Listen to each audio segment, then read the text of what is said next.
Hay ocasiones en las que tú eres el que da servicio a un cliente y hay otras ocasiones en las que puede que tú seas el cliente.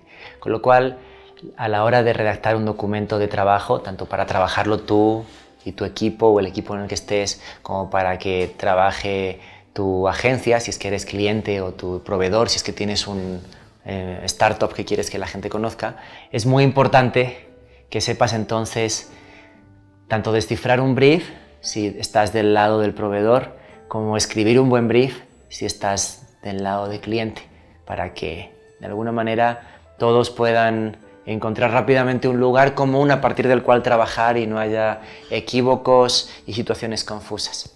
Por eso, a mí me parece que es muy útil agarrar el brief y convertirlo en una lista de acciones con responsables.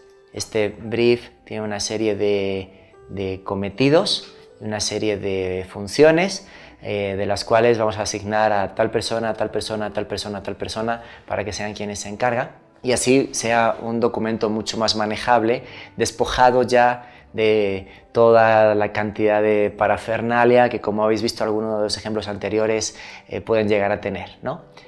En mi opinión, un brief es un documento muy útil si hay una definición clara de diversas características, como por ejemplo, ¿cuál es el punto de vista de la marca? ¿Esta marca a qué se dedica? ¿Cuál es su concepto? ¿Qué razón de existir tiene esta marca en este planeta? Pero sobre todo, ¿qué punto de vista tiene al respecto de determinadas situaciones? ¿Es una marca que se preocupa solo por decir que hace neumáticos o cordones para zapatillas, o es una marca que se preocupa por el contexto en el que vive, se preocupa por cuestiones como la inmigración, la diversidad, etc.? Otro factor a tener en cuenta es encontrar rápidamente y con claridad un demográfico al que se supone que nos estamos dirigiendo. No es lo mismo hablarle a gente que está todo el día en Snapchat que a gente que no usa su teléfono móvil más que para llamar por teléfono, pero que sobre todo sigue leyendo periódicos, escuchan radio y demás. Son dos tipos de público distintos y aunque al final todos estemos conectados, no podemos hablarle a todo el mundo a la vez. Con lo cual, cuanto más definido tengamos a quién le estamos hablando, te va a ayudar mucho mejor a intentar comprender las características de ese demográfico en particular para conseguir comunicarte de una forma más efectiva. Las siguientes dos tienen que ver con poder plasmar de forma concisa y contundente dos cosas: una verdad de la marca y un propósito para ella. Es decir, qué tiene de particular esa marca que sea distinta de otras, qué la hace particular, por qué su concepto es más original o más interesante que el de la competencia, y si no lo es, qué punto de vista puedes darle para que sí lo sea. En las siguientes lecciones te voy a dejar más claro lo que es un insight, pero de momento te voy a decir básicamente que un insight es, resumido, algo que no sabes que sabes, pero que cuando lo ves delante tuyo dices: ah, es cierto, no lo había pensado así, pero es verdad, tienen razón, eso también me pasa a mí. Si tienes un brief con un insight claro, es un lugar a partir del cual puedes construir lo que quieras. Muchas veces en publicidad uno como creativo no vende la solución, sino que vende el problema. Y si consigues vender el problema lo suficiente, la solución no es nada más que un engrasante para saber cómo nos quitamos de enfrente ese problema que tenemos. El insight es una observación de ese problema cuya existencia intenta resolver la marca desde un punto de vista distinto que a lo mejor no se había dado antes y que cuando tú lo tienes delante dices, como te decía antes, ah, eso era. A veces por la premura resolvemos y dejamos el insight por escrito sin especificar bien cuál es el proceso por el que llegamos a él. Puedes pensar en un ejemplo futbolístico. Imagínate, por ejemplo, que seas un aficionado del Fútbol Club Barcelona y descubres, en base a quizá presencia en redes sociales, llamadas de teléfono, encuestas, que 3 de cada 10 aficionados barcelonistas tienen hijos que son aficionados a otros equipos, en esta actitud tan de los niños de llevar la contraria a los padres.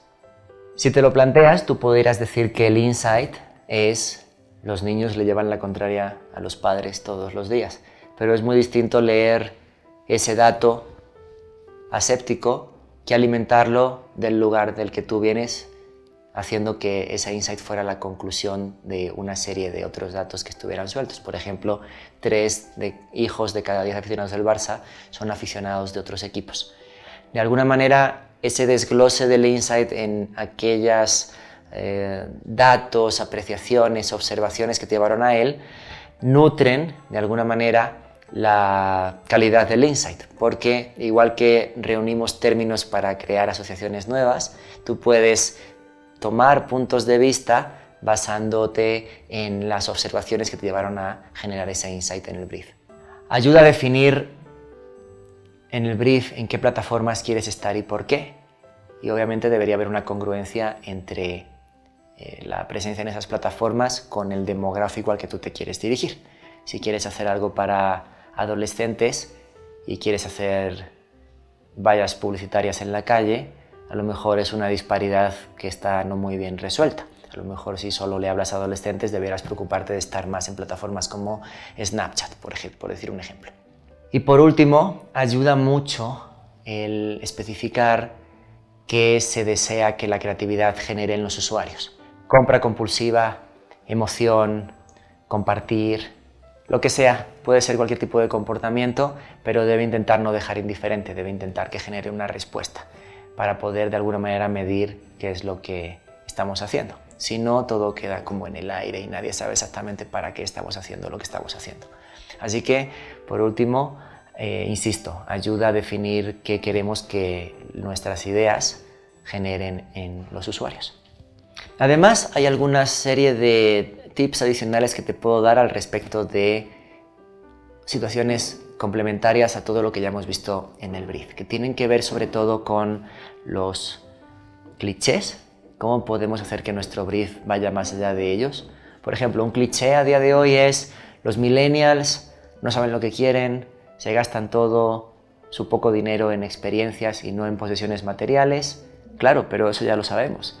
Lo que nadie indaga es en por qué quieren experiencias y no posesiones materiales. Es una generación a la cual le cayó encima la crisis económica más terrible de los últimos 80 años, con lo cual es notorio que no quieren posesiones materiales porque no pueden, y además no les dan crédito ni lo piden porque no confían en la banca. Entonces, si ves dentro de la generalidad de un cliché, que es los millennials son así o asá, hay un desglose que puede alimentar y hacer mucho más rica la observación sobre tu demográfico específico. Otro tip interesante tiene mucho que ver con atender otros factores que tienen que ver con la inclusión, la diversidad de género, etc. Día tras día surgen campañas o spots donde los estás viendo y dices: de verdad no había ninguna mujer en la sala, no se puede ser más misógino que esto, ¿no? Eso debieran ser factores también a tener en cuenta a la hora de revisar la creatividad. No es solo si es creativo o no, sino si es incluyente, si es diverso. Son cuestiones a tener en cuenta, porque si no lo son, en algún punto eso te rebota y te salpica en la cara con muy malas consecuencias, con lo cual creo que es conveniente en el brief tener en cuenta todos estos factores para que quien esté haciendo la creatividad los tenga en la mesa desde el inicio y luego no haya sorpresas de ningún tipo. Así que ahora nos vamos a ir a la siguiente lección, en la que te voy a contar los peligros que hay en ocasiones con los briefs.